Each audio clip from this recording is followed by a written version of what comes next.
Everybody's out here racing to automate everything. But what if the real competitive edge isn't your AI stack? It's the quality of the questions you're brave enough to ask. Because while the machines are busy optimizing, the sharpest entrepreneurs are still doing something no model can replicate. They're getting genuinely, uncomfortably curious. Here's the quiet crisis nobody's talking about. In the founder community, we've handed the wheel to tools that are phenomenally good at answering questions, but absolutely terrible at questioning the questions.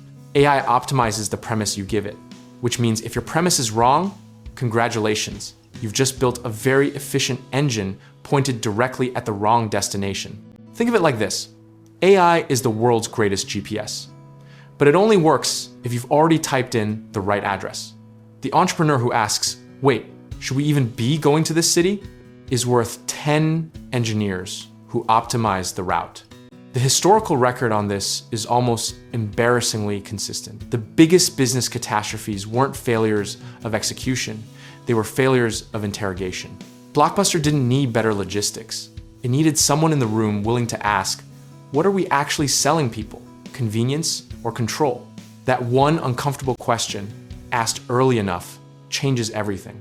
We've romanticized the pivot, but what we're really celebrating is the moment someone finally got curious enough to challenge their own assumptions. Netflix didn't win on technology alone. They won because Reed Hastings understood the psychological incentive that late fees created, which was resentment, not loyalty, and he was the only one in the industry bothered enough to ask why customers felt the way they did. And this is where incentives become your secret weapon. Because every system, every market, every competitor is shaped by invisible incentive structures that most people never stop to examine. When you understand why someone is measuring what they're measuring, you stop playing their game and start designing your own. Here's the irony that should keep you up at night. AI models are trained on historical data to replicate historical patterns, which means they're structurally biased toward the consensus reality of the past. The entrepreneur with genuine historical context can spot when a pattern from 1999 is being dressed up in 2025 clothes and sold as innovation. Healthy skepticism isn't cynicism, and this is a distinction worth tattooing somewhere visible. Cynicism closes doors and says nothing works. Skepticism opens doors and says, show me how this actually works, which is an entirely different and infinitely more profitable posture. The metrics trap is real and it is ruthless. You will optimize whatever you measure, which means choosing the wrong metric is essentially choosing the wrong business. An AI handed a metric will pursue it with the dedication of a golden retriever chasing a ball, never once asking whether the ball is worth chasing. What we're really talking about is leverage finding the one question, the one constraint, the one hidden assumption that, once surfaced, restructures the entire problem. That kind of leverage doesn't come from processing more data. It comes from sitting uncomfortably with a problem long enough that the room tells you its secrets.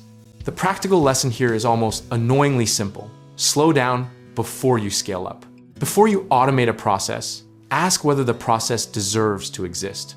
Before you optimize a funnel, ask whether you're attracting the right people. Before you measure a metric, ask who designed it and what they were incentivized to prove. Position yourself not as someone with better answers, but as someone with better questions, because that's a defensible moat that compounds over time. The AI gets cheaper every quarter. Your accumulated judgment about which problems are actually worth solving gets more valuable every quarter. Discipline here looks like building a practice of interrogation into your actual workflow. Weekly assumption, audits, adversarial thinking sessions, and the radical habit of asking what would have to be true for us to be completely wrong about this. That process, done consistently, is worth more than any software subscription on your invoice.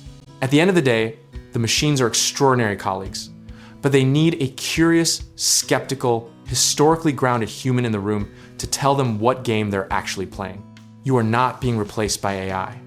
You are being promoted to the one job AI structurally cannot do, which is deciding what matters and why.